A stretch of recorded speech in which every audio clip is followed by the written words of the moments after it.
প্রিয় শিক্ষার্থী, আজকে আমি করাবো অনার্স তৃতীয় বর্ষের অর্থনীতির জন্য পরিসংখ্যান মুদ্রার অঙ্ক। এখানে লিখে রাখছি একটি মুদ্রার নমুনা ক্ষেত্র। একটি মুদ্রার নমুনা ক্ষেত্র দেখেন এইচটি।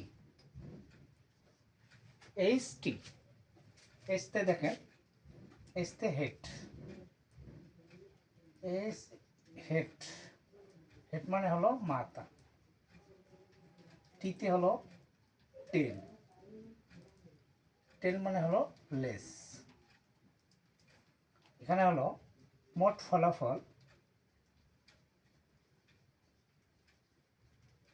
মোট ফলাফল অথবা নমুনা বিন্দুর সংখ্যা, নমুনা বিন্দুর সংখ্যা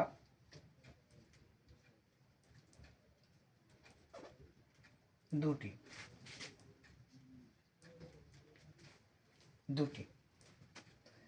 এখন হলো দুটি মুদ্রার নমুনা ক্ষেত্র। কয়টি মুদ্রা? দুইটি। দুটি মুদ্রার নমুনা ক্ষেত্র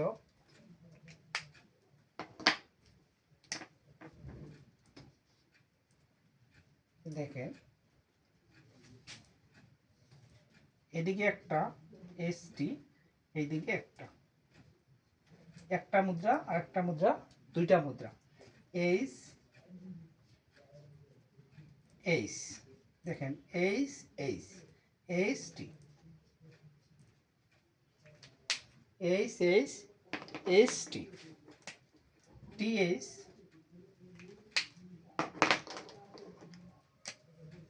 টি এইচ, টি টি। আরেকবার দেখেন H H, H T, T H, T T. তাহলে আমরা এটা এখানে লিখব H H, H T, T H, T T. ঠিক আছে, আমরা এখানে লিখব মোট ফলাফল,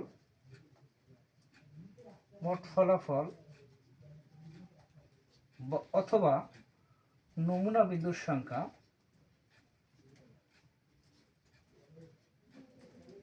নমুনা বিন্দুর সংখ্যা 4টি। তাহলে কয়টি মুদ্রার নমুনা ক্ষেত্র? একটি মুদ্রা। একটি মুদ্রার মধ্যে কি থাকে? এইচ আর টি। তাহলে ফলাফল হলো দুইটি, বা নমুনা বিন্দুর সংখ্যা হলো দুইটি। এখন দুইটি মুদ্রার নমুনা ক্ষেত্র হলো এইচ টি একটা মুদ্রা, এইচ টি একটা মুদ্রা, একটা আর একটা হলো দুইটা, H H, H T, T H, T T. এই চারটা ফলাফল আমরা এখানে লিখে রাখছি। তাহলে কটা হলো? চারটা। মোট ফলাফল হলো চারটা, আর নমুনা বিন্দুর হওয়ার সংখ্যা হলো চারটা। এখন আমরা যদি চাই তিনটি মুদ্রার নমুনা ক্ষেত্র। কয়টি মুদ্রা? তিনটি। তাহলে এখানে আমরা লিখবো তিনটি মুদ্রার নমুনা ক্ষেত্র। তাহলে তিনটি মুদ্রার নমুনা ক্ষেত্র দেখেন কিভাবে তৈরি করি।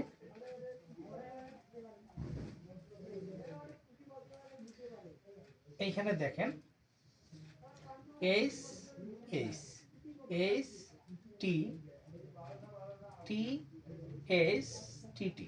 তাহলে একটা, এখানে দুইটা মুদ্রা, এইদিকে নিলাম একটা মুদ্রা। তাহলে H H H, H H T, H T H, H T T, T H H, T H T, T T H, T T T. তাহলে দেখেন দুইটা মুদ্রার নমুনা ক্ষেত্রের সাথে আমি আর একটা মুদ্রা যোগ করেছি। তাহলে তিনটা মুদ্রা হলো, কিভাবে করব? এইচ, এই যে H H, H H H T, H T H, H T T, T H H, T H T, T T H, T T T. এই লেখাটা আমরা এখানে লিখব এইচ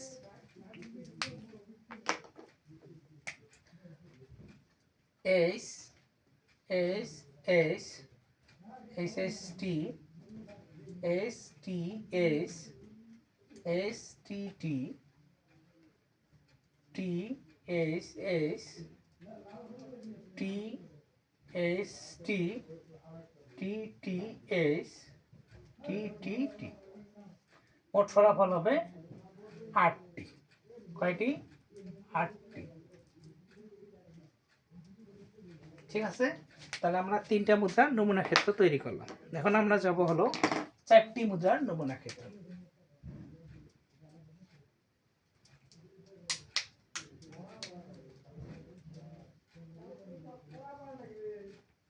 চারটি মুদ্রার নমুনা ক্ষেত্র দেখেন কিভাবে বানাবো।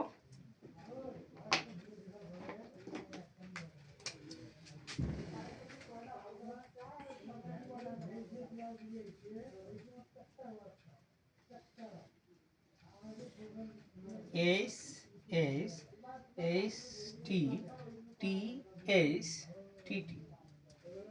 তাহলে S S S T T S T T.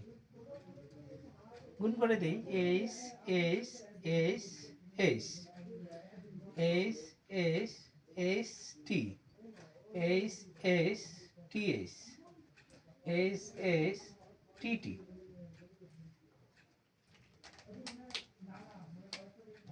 S T S S S T S T S T T S T S T T T T S S S T S S T T S T S T S T T T T S S T T S T T T T S T T T T. এই লেখাটা আমরা এখানে লিখবো। এখন দেখেন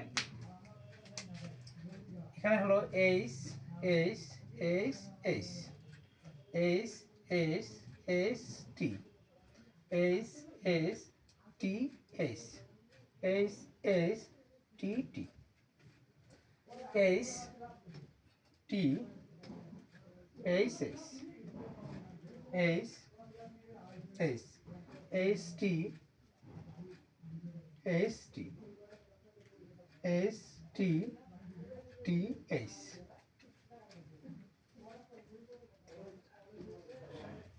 তাহলে H T T T T H H T H H T H H T T H T H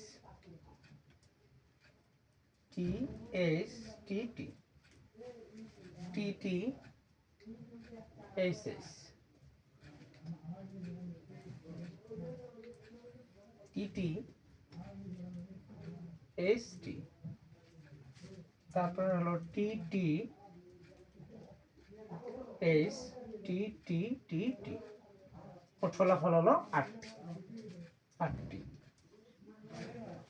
তাহলে দুইটি মুদ্রার নমুনা ক্ষেত্র, একটি মুদ্রা নমুনা ক্ষেত্র, দুইটি মুদ্রার নমুনা ক্ষেত্র, 3টি মুদ্রার নমুনা ক্ষেত্র এবং 4টি মুদ্রার নমুনা ক্ষেত্র। আজকে এই পর্যন্তই, দেখা হচ্ছে পরের ক্লাসে। ঠিক আছে।